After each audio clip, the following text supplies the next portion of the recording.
David Gates was born in Tulsa in 1940 to parents who were both musicians. From an early age, David was classically trained on the piano and violin by his mother, a piano teacher, and his father, a Tulsa Public Schools band director. By the time he was a junior in high school, he was first violin in the school orchestra. It wasn't, however, until rock and roll caught fire nationally in 1957, his junior year at Will Rogers, that his enthusiasm for the popular music was ignited, especially for the music of Chuck Berry. Finding that he was not the only guy at school who was intent on forming a rock and roll band, David quickly teamed up and began practicing the new music after school and on weekends with classmates Don Kimmel playing drums, Gerald Goodwin on stand-up bass, and a classically trained pianist he knew at school who was a year behind him and the others, by the name of Russell Bridges.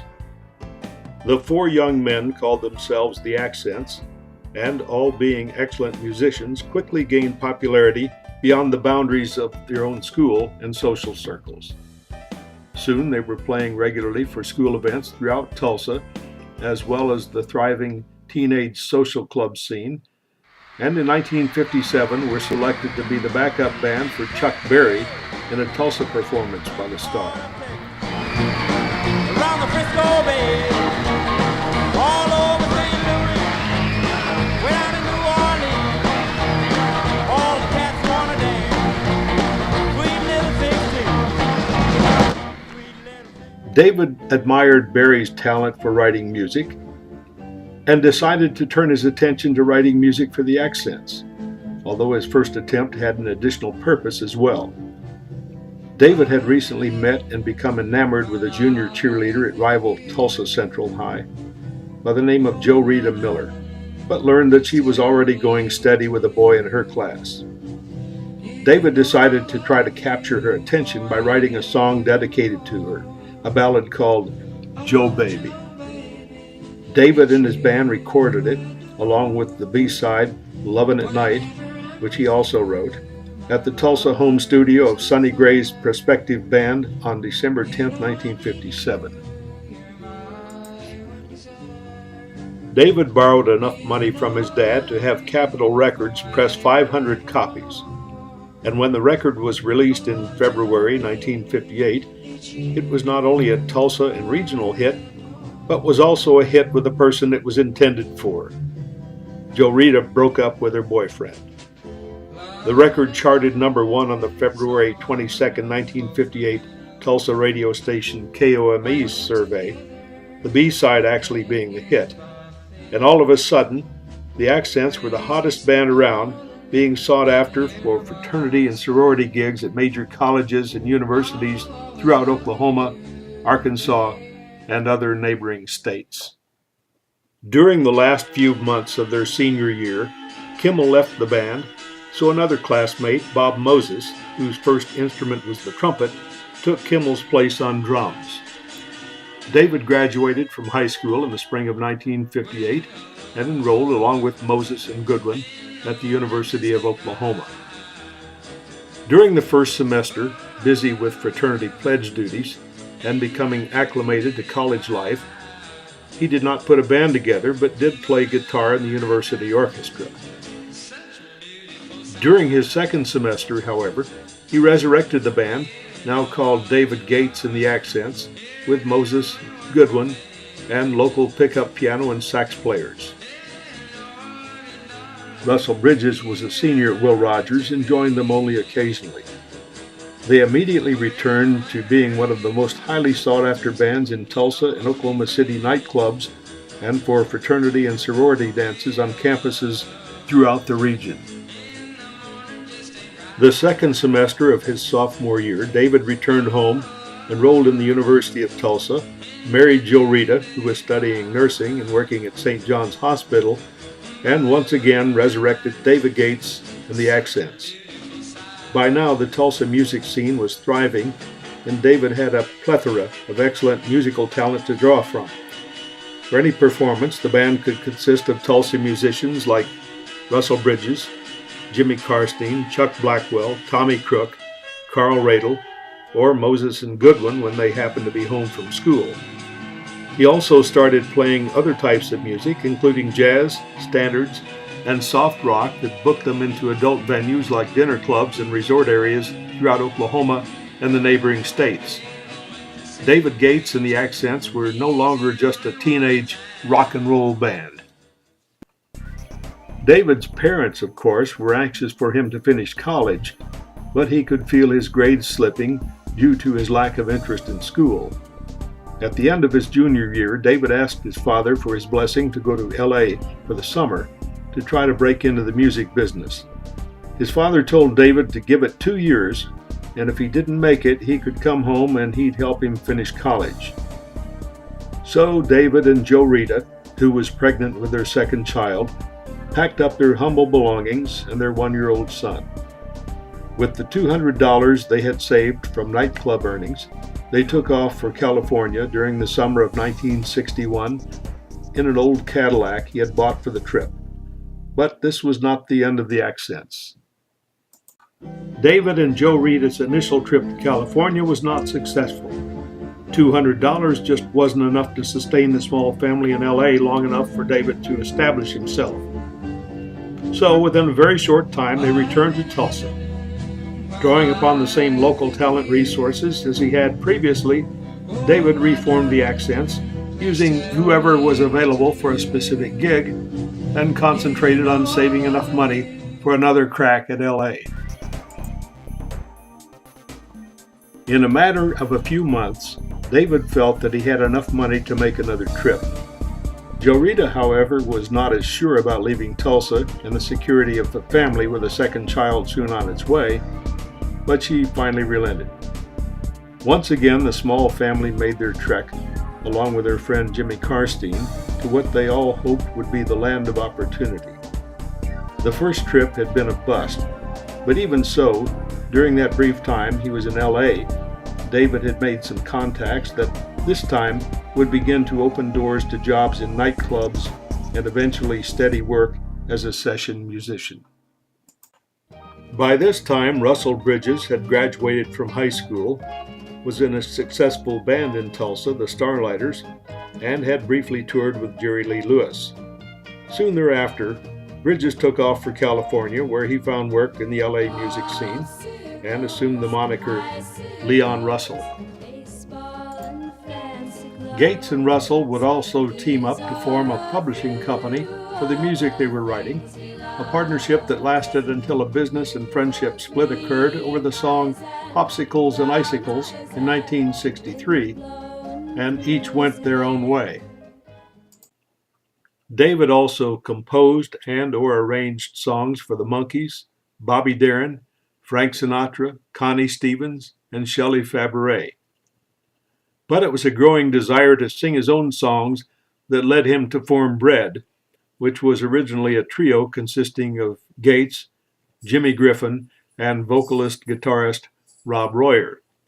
Their hits can still be heard today on classic rock and adult contemporary radio stations. This man is so prolific. If you have a chance, I hope you'll see his song performed in a movie called The Goodbye Girl. This is the title tune.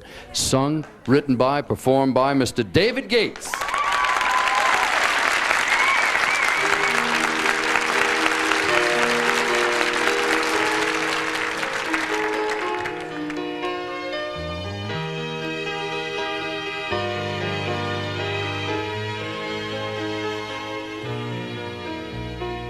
All your life you've waited for love to come and stay, and now that I have found you, you must now slip away.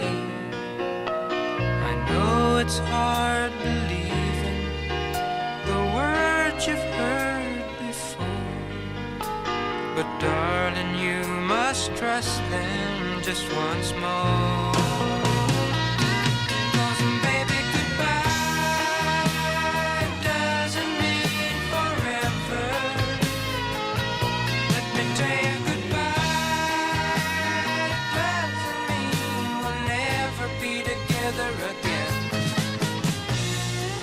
If you wake up and I'm not there, I won't be long.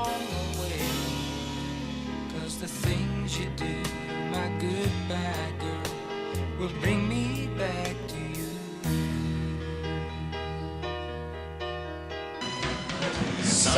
His career went beyond writing songs to include work as a studio musician with Brian Wilson, writing arrangements for Elvis Presley, and arranging the score for the film Baby the Rain Must Fall, which was a top 10 hit sung by Glenn Yarbrough. But baby, the rain must fall. Baby, the wind must blow. Wherever my heart leads me, baby, I must go. Baby, I must go. Let's do it. Okay, you start it out and I'll join you. Okay. Okay.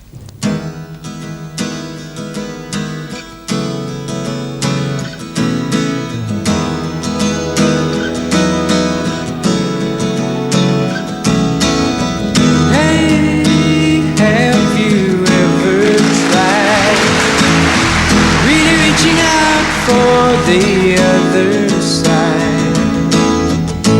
Maybe climbing on rainbows, but baby, here goes. Dreams there for those who sleep. Life, it's for us to keep. If you're wondering what this all is leading to, I wanna make it with you. I really think that we could make it, girl. Baby, I'ma want you. Baby, I'ma need you. You're the only one I care enough to hurt about. Maybe I'm a crazy, but I just can't live without your loving and affection, giving me direction, like a guiding light to help me through my darkest hour. Lately I'm a praying that you'll always be staying beside me. Used to be my life was just emotions passing by. Then you came along and made me laugh and made me cry. You taught me why everybody needs a someone waiting to be there when things are looking down. So if you feel a little lonely, go out and find your one and only. Somewhere out there, someone will care for you. Never let her go. Never let her go. Never let her go. Just never let her go.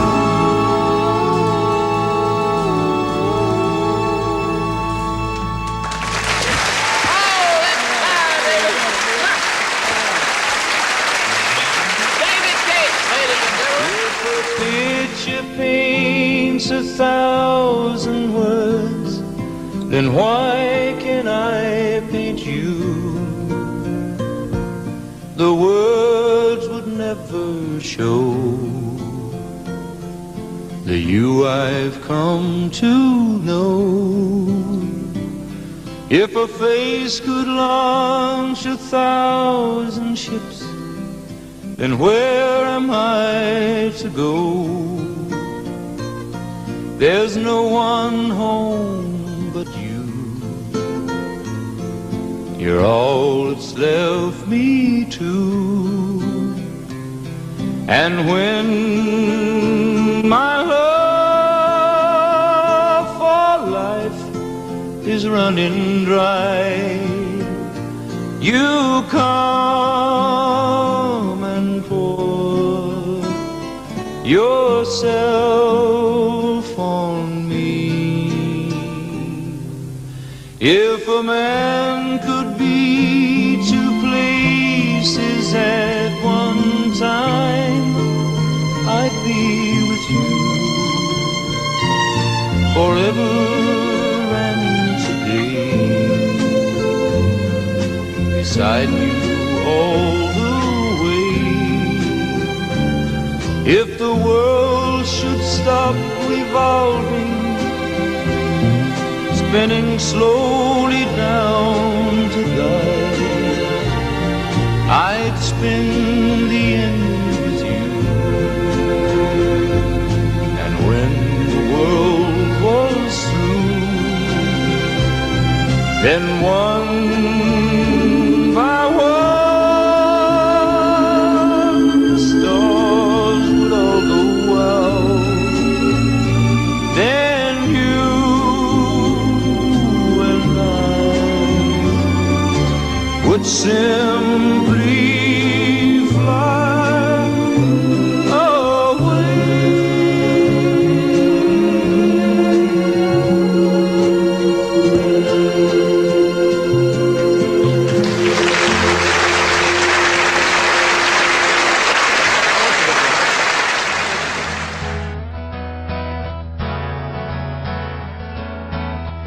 Hey, have you ever tried really reaching out for the other side? Maybe climbing on rainbows, but baby, here goes. Dreams there for those who sleep. Life, it's for us to keep. And if you're wondering what this song is leading to, I wanna make it with you. I really think that we could make it, girl. And baby, I'ma want you. Baby, I'ma need you. You're the only one I care enough to hurt about.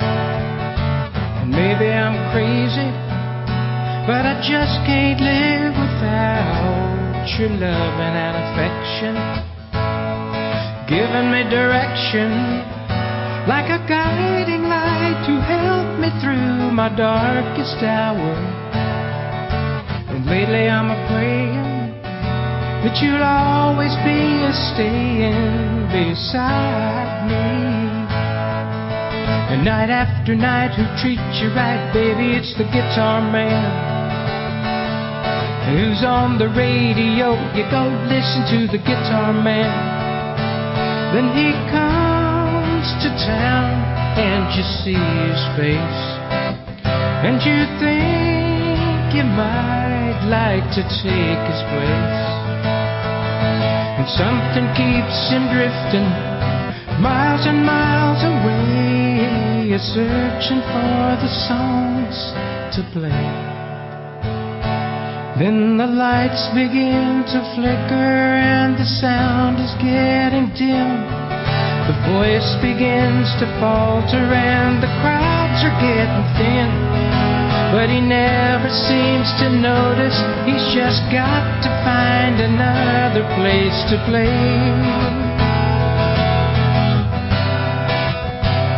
He's got to play. He's got to play. It's the guitar man.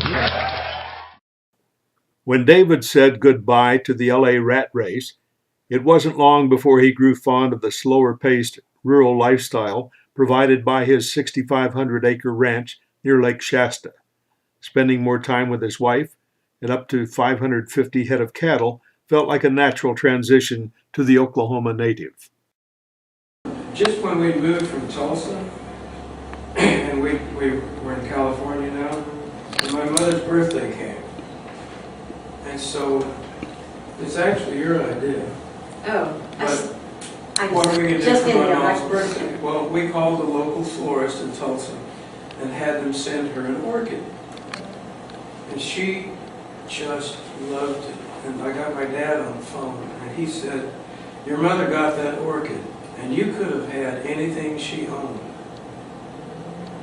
And it really stuck with me, and I changed it to everything I owned instead of anything. And then when he passed away, I remembered that phrase. And it just meant a whole lot more. But it wasn't supposed to mean that to the general public. It's just a love song. I think it was 2 years go by before I finally said something about the background and the meaning behind the song, because you could take it either way. But that's the rest of the story. That's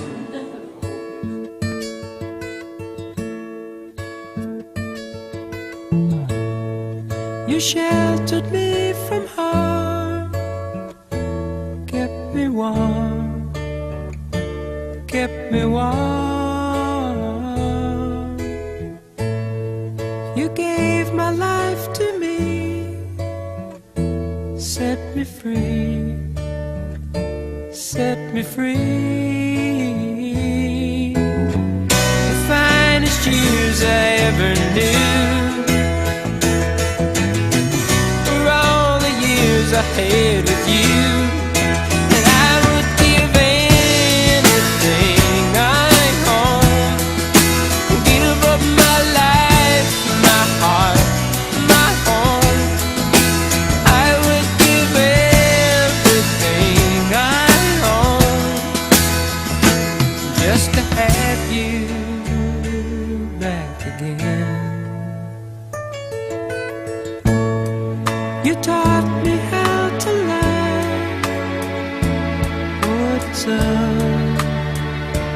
what it's all. You never said too much, but still you showed the way, and I knew from watching you. Nobody else could ever know the part of me that can't let go. And I would give anything I own, give up my life, my heart, my home. I would give everything I own just to have you back again. Is there someone you know, you're loving them so, but taking them all for granted? You may lose them one day, someone takes them away, and they don't hear the words you long to say. I would give anything I own, give up my life, my heart, my home. I would give everything I own just to have you back again, just to touch you once again.